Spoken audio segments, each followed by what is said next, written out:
الحمد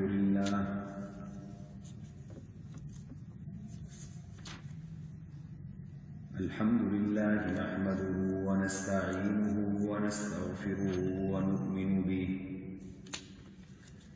ونتوكل عليه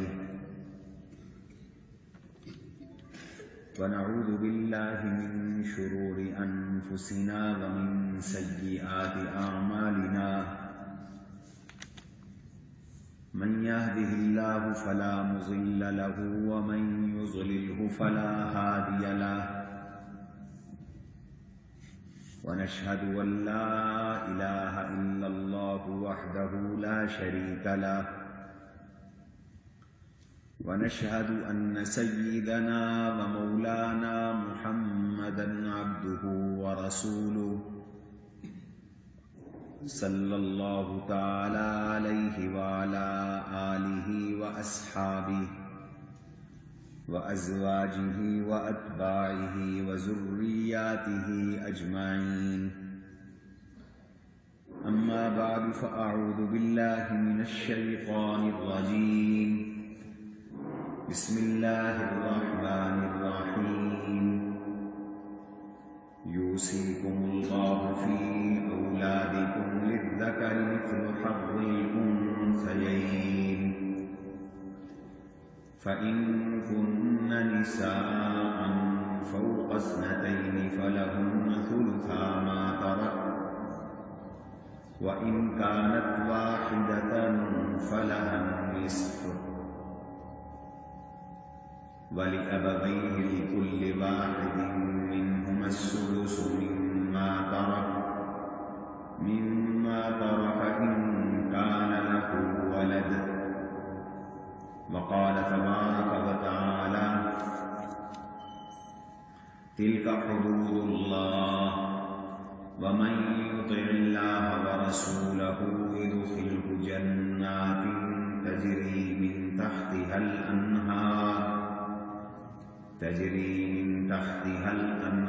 خالدين فيها وذلك الفوز العظيم ومن يعص الله ورسوله ويتعد حدوده يدخله نارا خالدا فيها وله عذاب مهين وقال رسول الله صلى الله عليه وسلم تعلموا الفرائض وعلموها الناس فإنه أول ما ينسى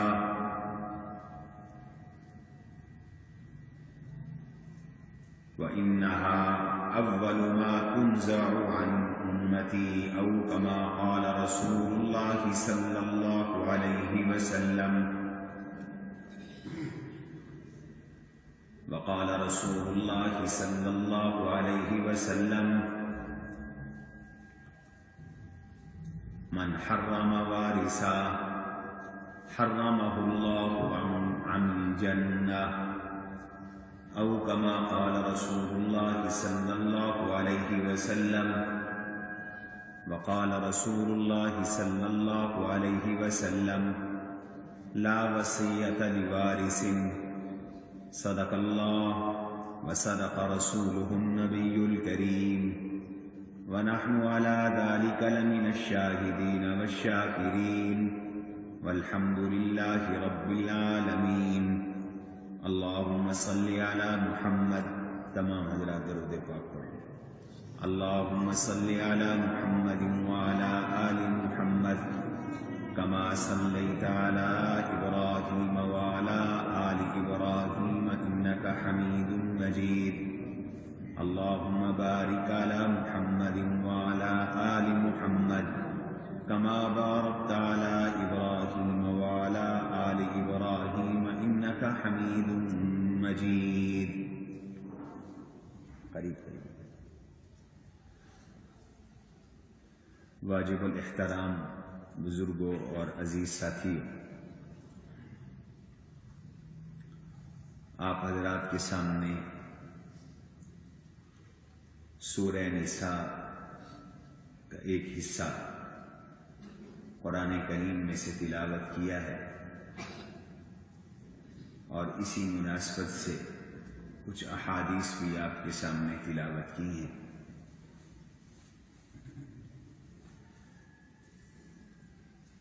اللہ تبارک و تعالی نے ان آیات میں اسلام کا وراثت کا قانون بیان فرمایا ہے۔ آپ حضرات جانتے ہیں کہ وراثت کہتے ہیں اس مال کو جو میت کے آدمی کے مرنے کے بعد وہ چھوڑتا ہے۔ مرنے والا جو ترکہ چھوڑ جاتا ہے اس کو وراثت کہتے ہیں۔ اسلام نے اس وراثت کا پورا ایک قانون اور ایک نظام عطا فرمایا ہے، اور یہ وراثت میت کے قریبی رشتہ داروں میں اللہ نے تقسیم کرنے کا حکم دیا ہے، اور جس شرح سے اور جس ریشوں سے یہ وراثت تقسیم ہونی ہے، جن جن رشتہ داروں میں تقسیم ہونی ہے، میرے اللہ نے اور اللہ کے حبیب صلی اللہ علیہ وسلم نے وہ ساری تفصیل بیان فرما دی۔ چونکہ یہ اللہ کا قانون ہے تو اللہ کے قانون میں بندوں کو نہ تبدیل کرنے کا حق ہے، نہ ترمیم کرنے کا حق ہے، نہ اعتراض کرنے کا حق ہے، نہ بندوں کو چھوڑنے کا حق ہے۔ جیسے اللہ فرمائے بندہ تو اسی چیز کا مکلف ہے کہ اللہ کی بندگی کرے، بندہ تو وہی ہے جو بندگی کرے، اور مسلمان وہی ہے جو اللہ کے رسول کی فرما برداری کرے۔ مسلمان فرما بردار کو کہتے ہیں، اور بندہ اللہ کی بندگی کرنے والے کو کہتے ہیں۔ تو بندگی کا تقاضا اطاعت ہے، اور مسلمان ہونے کا تقاضا انقیاد ہے، طاعت ہے، فرما برداری ہے، اللہ کا حکم ماننا ہے، اور اللہ کے رسول صلی اللہ علیہ وسلم کے حکم پر سر جھکا دینا ہے۔ اسلام سے قبل دنیا کی تمام اقوام میں وراثت کا جو قانون تھا وہ ظلم پر مبنی تھا۔ مثال کے طور پر عرب والوں میں جو وراثت کا قانون تھا وہ یہ تھا کہ چونکہ وہ جنگجو لوگ تھے، لڑنے والے تھے، لڑاکے تھے، اور جنگوں کے بغیر ان کا گزارا نہیں ہوتا تھا، تو ان کا یہ قانون تھا کہ جو شخص ہتھیار اٹھا کر میدان جنگ میں لڑ سکے گا وراثت اسے ملے گی، بس۔ اور جو ہتھیار اٹھا کر میدان جنگ میں لڑ نہیں سکتا اس کو وراثت نہیں دیتے تھے۔ چنانچہ عورتیں تو میدان جنگ میں نہیں لڑتی تھیں، تو مرنے والے کی نہ بیوی کو وراثت ملتی تھی، نہ بیٹیوں کو وراثت ملتی تھی، نہ ماں کو وراثت ملتی تھی، نہ بہنوں کو وراثت ملتی تھی، کسی عورت کو وراثت نہیں ملتی تھی۔ چھوٹے معصوم بچے بھی لڑنے کے قابل نہیں ہوتے تھے، تو مرنے والے کے یتیم بچوں کو وراثت نہیں ملتی تھی۔ بیوہ بھی فارغ، چھوٹے بچے بھی فارغ۔ اب وراثت کن کو ملتی تھی؟ مرنے والے کا بھائی، مرنے والے کے بھائی، یا اس کے بڑے بیٹے۔ کمزور بیچارے انہیں محروم کر دیا جاتا تھا۔ یہودیوں میں وراثت تقسیم ہوتی تھی تو یہودی بیوی کو وراثت نہیں دیتے تھے۔ دنیا کی بعض قوموں میں یوں وراثت تقسیم ہوتی تھی کہ ایک خاندان کی وراثت دوسرے خاندان میں نہیں جاتی تھی۔ مثال کے طور پر اگر ایک بیوی اپنے میکے سے وارث بنی ہے تو اس کے مرنے کے بعد اس کی وراثت اس کے شوہر کو یا اس کے بیٹوں کو یا بیٹیوں کو نہیں جاتی تھی، بلکہ واپس اس کے بھائیوں کے پاس اور اس کے چچاؤں کے پاس اور چچا زاد بھائیوں کے پاس چلی جاتی تھی۔ یعنی جو بھی قانون تھا، جس قوم کا بھی قانون تھا وراثت کا، وہ ظلم پر مبنی تھا۔ اللہ نے جب دین حق عطا فرمایا، اسلام عطا فرمایا، تو اسلام تو سارا ہی خوبصورت ہے، اسلام کا تو سارا نظام ہی عدل پر مبنی ہے، اسلام کا تو سارا نظام ہی بندوں کے حقوق پر مبنی ہے۔ اسلام نے، دین نے کسی کے ساتھ زیادتی کا تصور بھی نہیں دیا۔ کوئی مرد ہے، کوئی عورت ہے، کوئی بڑا ہے، کوئی چھوٹا ہے، کوئی غلام ہے، کوئی آقا ہے، اسلام نے سب کو حقوق عطا فرما دی۔ چنانچہ غزوہ احد ہوا، غزوہ احد کے اندر بہت سے صحابہ شہید ہوئے، 70 صحابہ کرام شہید ہو گئے تھے غزوہ احد، 70 صحابہ۔ یہ بڑا ہولناک منظر تھا، بڑا دردناک منظر تھا۔ جناب رسول اللہ صلی اللہ علیہ وسلم نے اس غزوے میں 10 صحابہ کرام کا جنازہ اکٹھے پڑھا، اور 10 صحابہ کا جب جنازہ پڑھتے تھے تو جس کو جتنا قرآن یاد ہوتا تھا، جو جتنا زیادہ قرآن کا حافظ ہوتا تھا، اس کو آگے رکھتے تھے، جس کو جتنا کم یاد تھا اس کو اس کے بعد رکھتے تھے۔ تو شہید ہو گئے صحابہ کرام، تدفین ہو گئی، تو ایک صحابی تھے حضرت سعد ابن ربیع رضی اللہ تعالی عنہ، ان کی بیوہ ان کی 2 بچیاں لے کر حضور کے پاس آ گئی، حضور کی خدمت میں آ گئی، کہنے لگی یا رسول اللہ صلی اللہ علیہ وسلم، آپ کے علم میں ہے میرا میاں، میرا شوہر سعد آپ کے ساتھ غزوہ احد میں شہید ہو گیا، اس کی یہ 2 بیٹیاں ہیں، یہ 2 بچیاں ہیں،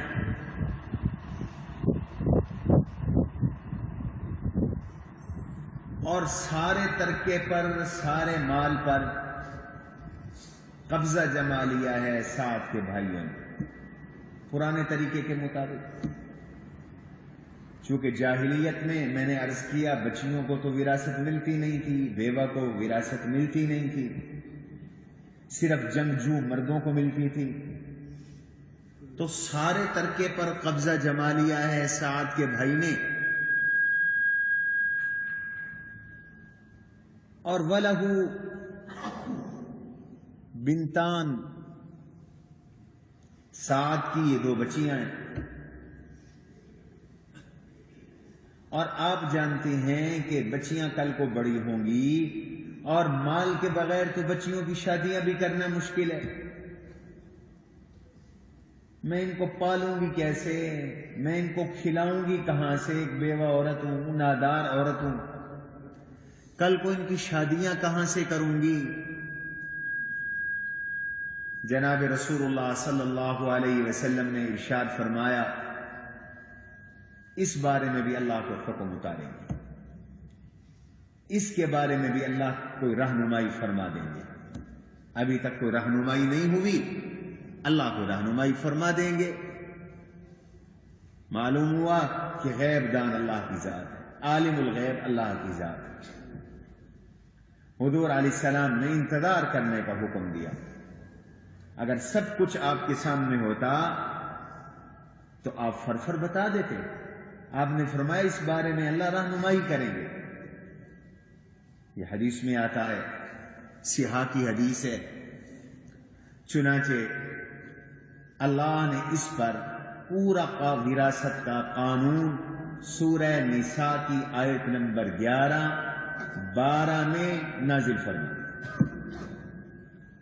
فرمایا یوصیکم اللہ فی اولادکم للذکر مثل حظ الانثیین۔ اللہ تمہیں وصیت فرماتے ہیں کہ میرے بتائے ہوئے طریقے کے مطابق آئندہ وراثتیں تقسیم کیا کرو۔ لفظ بولا اللہ نے وصیت کا، حالانکہ وصیت کہتے ہیں اس بات کو جو موت کے وقت مرنے والا کرتا ہے، اور اللہ تبارک و تعالی تو حی و قیوم ہے، لا یأتی علیہ الفناء، لا یموت، اللہ پہ کبھی موت نہیں آنی، اللہ پہ کبھی فنا نہیں آنی۔ اہل علم کہتے ہیں یہاں وصیت کا لفظ اس لیے بولا گیا کہ جیسے وصیت کو غور سے سنتے ہو اور وصیت کو پورا کرتے ہو، اللہ کے اس حکم کو غور سے سنو اور اللہ کے اس حکم کو پورا کرو۔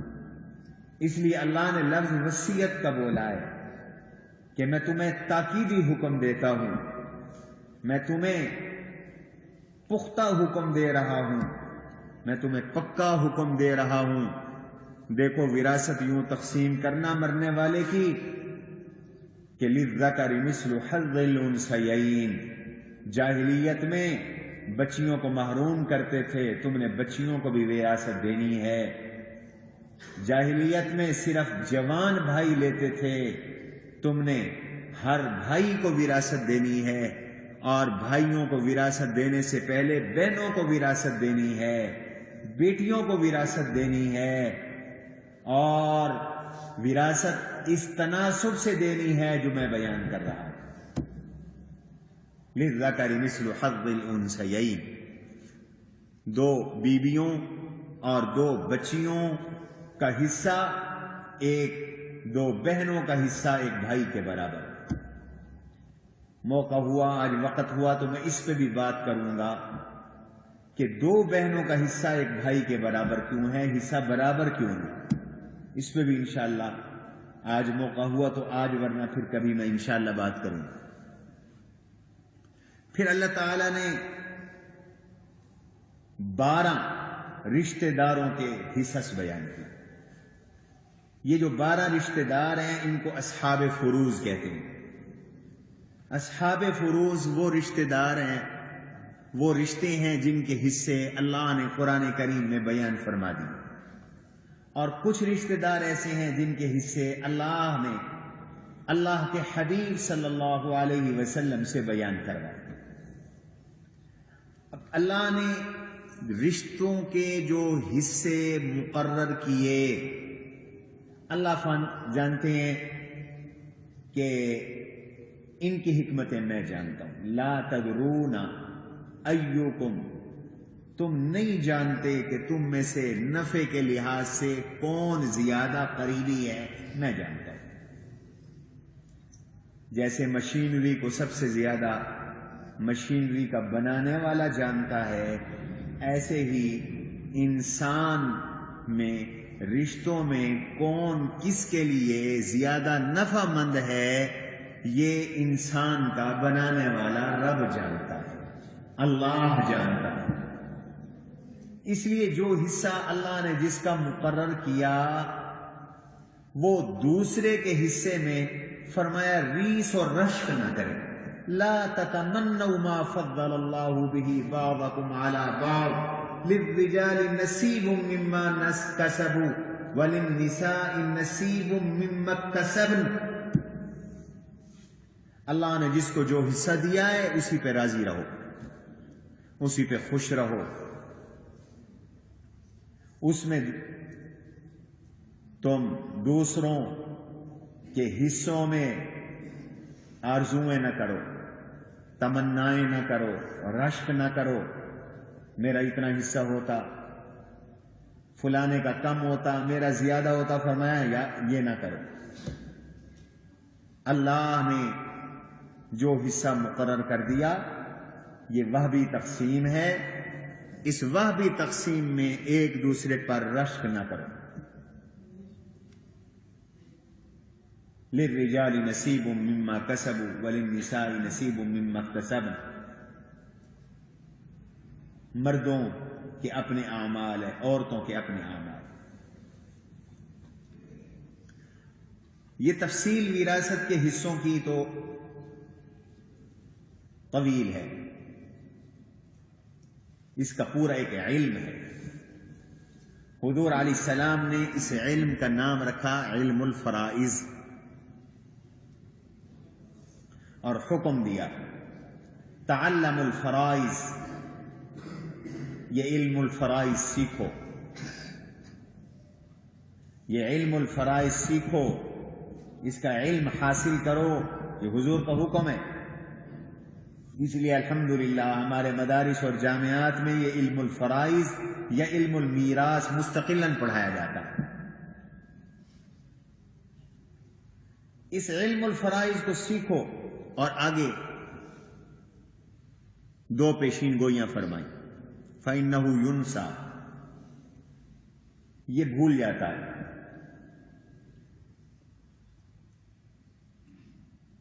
تھوڑا پیچیدہ علم ہے، اس کو محنت سے حاصل کرنا پڑتا ہے، بھلا دیا جاتا ہے. یہ پہلی پیشین گوئی ہے. دوسری پیشین گوئی فَإِنَّهُ يُنْزَعُ مِنْ أُمَّتِي، وراثت کے اس علم، وراثت کا یہ علم میری امت سے چھین لیا جائے گا، میری امت اس پر عمل چھوڑ دے گی. یہ بھی پیشین گوئی فرمائی. میری امت اس پر عمل چھوڑ دے گی، میری امت سے یہ چھین لیا جائے گا. علم تو موجود ہے، لیکن اگر آپ غور کریں تو وراثت کے اس علم پر امت میں ایک طبقے نے عمل چھوڑ دیا. آج پھر جاہلیت کی طرح وہی قوانین آتے جا رہے ہیں، وہی قوانین آتے جا رہے ہیں. اللہ کے نبی علیہ السلام نے آپ کو جو یہ علم دیا، اس میں آپ کے رشتہ داروں اور ورثاء کا لحاظ رکھا گیا. ان کا حق ہے، لہذا تم اس حق کو ان سے چھین نہیں سکتے، رشتہ داروں کو محروم نہیں کر سکتے. یہاں تک کہ اگر کوئی شخص یہ چاہے کہ میں اپنی ساری جائیداد اللہ کی راہ میں دے دوں، اپنا سارا مال صدقہ کر دوں، سارا ترکہ مسجد کو دے دوں، مدرسے کو دے دوں، علماء کہتے ہیں یہ بھی جائز نہیں. دے سکتا ہے اپنی بیماری سے پہلے، مرض الوفات سے پہلے مناسب ہے. لیکن اگر کوئی مرض الوفات میں ہے، اس کی بیماری شروع ہو گئی اور وہ یہ وصیت کرتا ہے کہ میرا یہ سارا ترکہ اللہ کی راہ میں دے دینا، تو شریعت کہتی ہے اس کی یہ وصیت قبول نہیں ہے. 1/3 میں اس کی وصیت قبول ہوگی، 1/3 میں قبول ہوگی، 1/3 حصے میں قبول ہوگی. بس جب مرض الوفات شروع ہو جائے تو مرض الوفات کے شروع ہو جانے کے بعد یہ مسئلہ یاد رکھیں، کوئی وصیت بھی کر دے کہ میرا سارا مال فلاں کو دے دینا،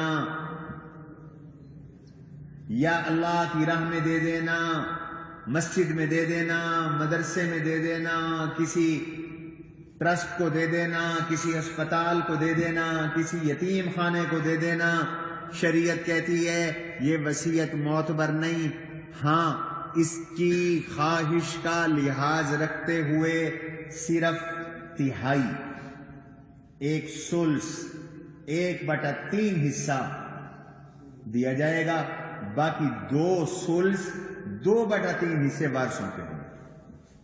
یاد رکھیں، حضور علیہ السلام کے ایک صحابی ہیں، حجۃ الوداع سے کے موقع پر یہ بیمار ہو گئے، ان کا نام بھی حضرت سعد رضی اللہ عنہ۔ جناب رسول اللہ صلی اللہ علیہ وسلم ان کی عیادت کے لیے تشریف لائے۔ انہوں نے عرض کیا، یا رسول اللہ صلی اللہ علیہ وسلم، آپ جانتے ہیں کہ مجھے یہ بیماری لگ گئی ہے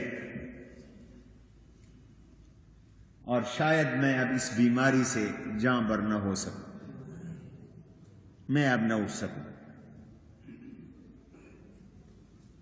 انی رجل ذو مال، میں مالدار آدمی ہوں، اللہ نے مجھے بہت مال دیا ہے، اللہ نے مجھے بہت مال دیا ہے، یہ روایت بخاری میں بھی ہے، مسلم میں بھی ہے، بہت مال دیا ہے اللہ نے مجھے، تو میں یہ چاہتا ہوں، اور میری وارث صرف ایک لڑکی ہے، صرف ایک بیٹی میری وارث ہے بس، تو میرا یہ خیال ہوا ہے کہ میں اپنا آدھا ترکہ اللہ کی راہ میں دے دوں، میں اپنا آدھا ترکہ اللہ کی راہ میں دے دوں۔ پہلے فرمایا میں اپنا 2/3 اپنے ترکے کا 2/3 حصہ اللہ کی راہ میں دے دوں۔ آپ نے فرمایا نہیں، اس کی اجازت نہیں ہے، یہ زیادہ۔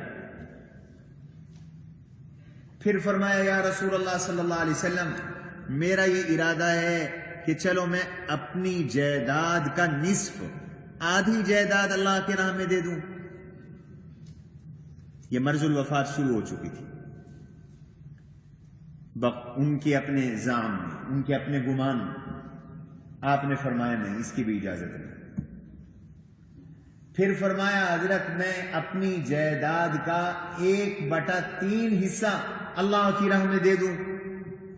بہت مال تھا، وارث صرف ایک بیٹی تھی بظاہر، تو آپ نے فرمایا الثلث کثیر، ہاں اس کی اجازت ہے، اور یہ تہائی بھی بہت ہے، یہ تہائی بہت ہے، یہ دے دو اللہ کی راہ میں، اس سے آگے نہ بڑھو، اس سے آگے کی اجازت نہیں۔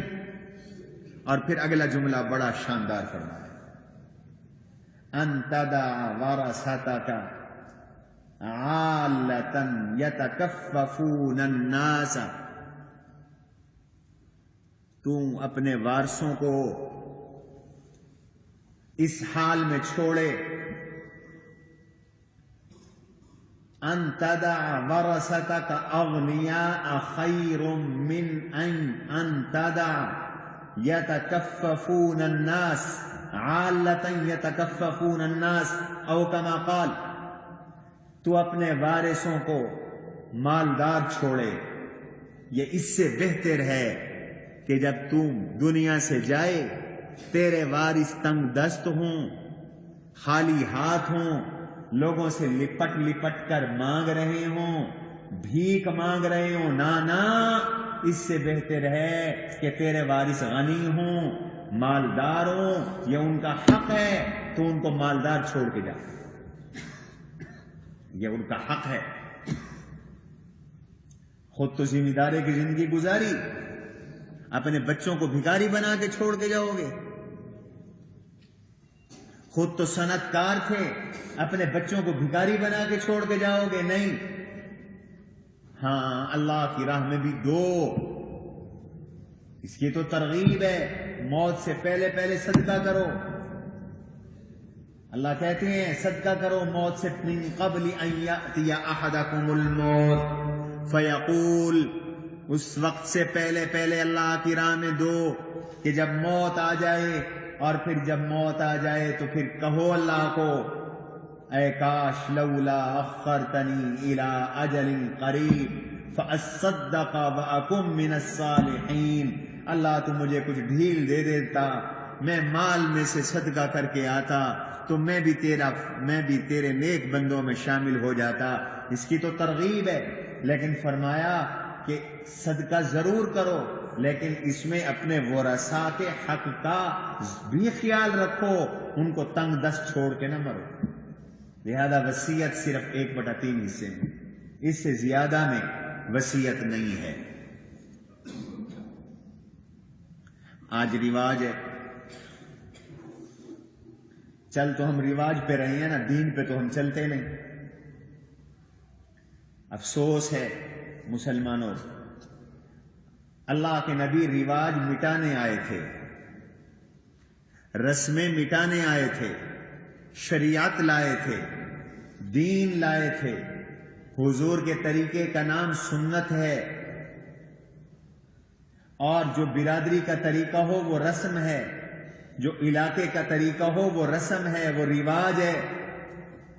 آج ہم نعرہ تو لگاتے ہیں کہ ہم عاشق رسول ہیں، آج ہم دعویٰ تو کرتے ہیں ہم عاشق رسول ہیں، اور ہمارا حال یہ ہے کہ ہم رواجوں کو اپناتے ہیں، نبی کے طریقے کو چھوڑتے ہیں۔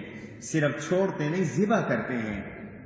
ہم رسمیں اختیار کرتے ہیں، ہم شریعت کو پیٹھ کے پیچھے پھینکتے ہیں، ہم برادریوں کو خوش کرتے ہیں، رسول اللہ صلی اللہ علیہ وسلم کو ناراض کرتے ہیں، ہم اپنے علاقے کو خوش کرتے ہیں، ہم اپنے خالق اور مالک کو ناراض کرتے ہیں، ہم اللہ کے حبیب کو ناراض کرتے ہیں، پھر ہم کیسے مسلمان ہیں؟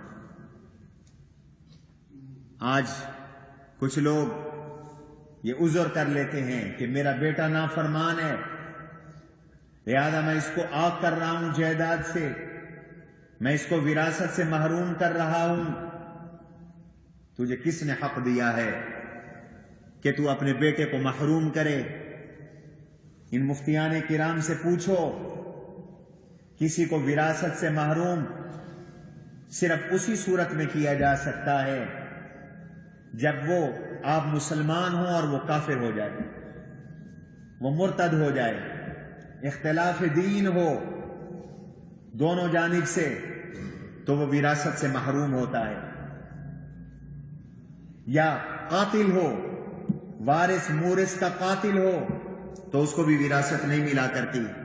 جیسے بہت سے لوگ آج اپنے باپ کو، بدبخت اپنے باپ کو قتل کر کے وراثت کا حصہ لینا چاہتے ہیں، ماں کو قتل کر دیتے ہیں، تو قاتل کو وراثت نہیں ملا کرتی، قاتل کو وراثت نہیں ملا کرتی۔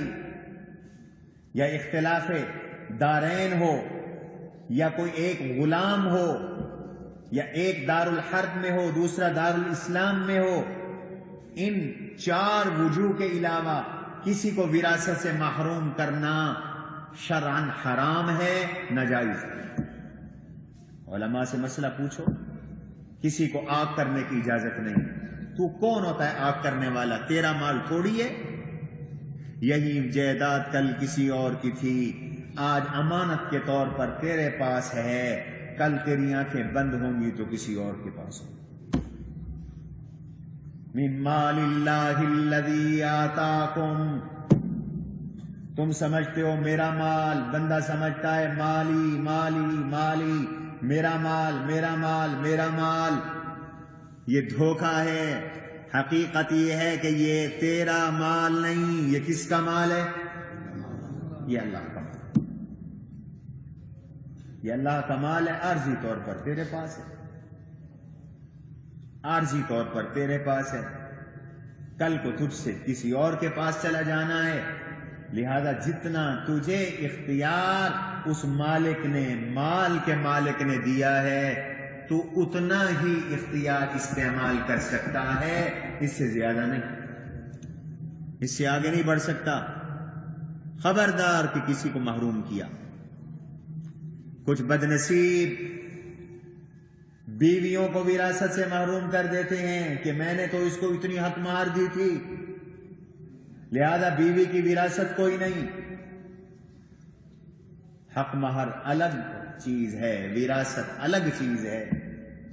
اسی سورہ نساء میں اللہ نے حق مہر کے احکام بھی بیان کیے، وراثت کے احکام بھی بیان کیے۔ بعض جگہ پر رواج ہے بیٹیوں کو وراثت سے محروم کر دیتے، بیٹیوں کو وراثت نہیں دیتے، اور بہت سارے نیک صالح بزرگ تہجد گزار حاجی نمازی، 5 وقت کے نمازی ہی نہیں، تہجد گزار 60 سال کی عمر میں، 70 سال کی عمر میں بیٹوں سے کہتے ہیں بیٹا پٹواری کو بلاؤ، کل کو تمہاری بہنیں وارث نہ ہو جائیں، زمین میرے نام سے اتار لو، تم بھائی اپنے نام زمین کر لو۔ تمہیں کس نے حق دیا بیٹیوں کو محروم کرنے کا؟ تجھ سے بڑا ظالم اور کون ہوگا؟ اللہ نے ان کو حق دیا، وراثت کا قانون تو آیا ہی بیٹیوں کی وجہ سے۔ سعد ابن ربیع کی بیٹیوں کی وجہ سے وراثت کا قانون آیا تھا، اور تو بیٹیوں کو محروم کر رہا ہے۔ اس لیے اللہ نے وراثت کا قانون بیان کرنے کے بعد صاف کہہ دیا، تلک حدود اللہ، یہ میں نے حدیں بیان کر دی۔ اللہ کہتے ہیں ان سے آگے نہ بڑھو، یہ اللہ کی حدیں ہیں۔ بیٹیوں کی وراثت، بیٹوں کی وراثت، بیوی کی وراثت، شوہر کی وراثت، باپ کی وراثت، ماں کی وراثت، لاوارث کی وراثت، لاوارث کی بہن کی وراثت، اس کے بھائی کی وراثت۔ تلک حدود اللہ، فرمایا یہ جو میں نے حصے بیان کیے، وراثتیں بیان کی، اللہ کی حدیں ہیں۔ وَمَن يُطِعِ اللَّهَ وَرَسُولَهُ، اگر اللہ کے ان حکموں کو مانو گے، يُدْخِلْهُ جنات تجری من تحتها الانہار خالدین فیہا، ہمیشہ کی جنتوں میں رہو گے۔ وَذَلِكَ الْفَوْزُ الْعَظِيمُ، اللہ بہت بڑی کامیابی عطا کریں گے۔ وَمَن يَعْصِ اللَّهَ وَرَسُولَهُ، بیٹے کو عاق کیا، بیٹی کو محروم کیا، بیوی کو محروم کیا، کسی وارث کو محروم کیا۔ وَمَن يَعْصِ اللَّهَ وَرَسُولَهُ، تم نے پھر اللہ کی نافرمانی کی، تم نے اللہ کے رسول کی نافرمانی کی۔ وَيَتَعَدَّ حُدُودَهُ، تم نے اللہ کی حدوں کو کراس کیا ہے، تو یاد رکھو يُدْخِلْهُ نَارًا خَالِدًا فِيهَا، دوزخ میں جلو گے، دوزخ میں بڑا عرصہ جلو گے۔ وَلَهُ عَذَابٌ مُّهِينٌ، پھر اپنی قبر بھی، اپنی حشر بھی، اپنی آخرت خراب کر کے ذلت ناک عذاب میں جا کے گر جاؤ گے، ذلت ناک عذاب میں جا کے گر جاؤ گے۔ اور سنو خاتمے کی خرابی کیا ہے۔ ہر بندہ چاہتا ہے میرا خاتمہ ایمان پہ ہو، ہر بندہ چاہتا ہے میرا خاتمہ اچھا ہو۔ خاتمہ اچھا کیسے ہوگا اور خاتمہ خراب کیسے ہوتا ہے؟ 2 حدیثیں آپ کے سامنے بیان کرتا ہوں۔ رسول اللہ صلی اللہ علیہ وسلم نے ارشاد فرمایا، ایک شخص، ایک مرد اور عورت 60 سال تک اللہ کی عبادت کرتے ہیں۔ کتنے سال تک؟ 60 سال، کوئی تھوڑا عرصہ نہیں ہے۔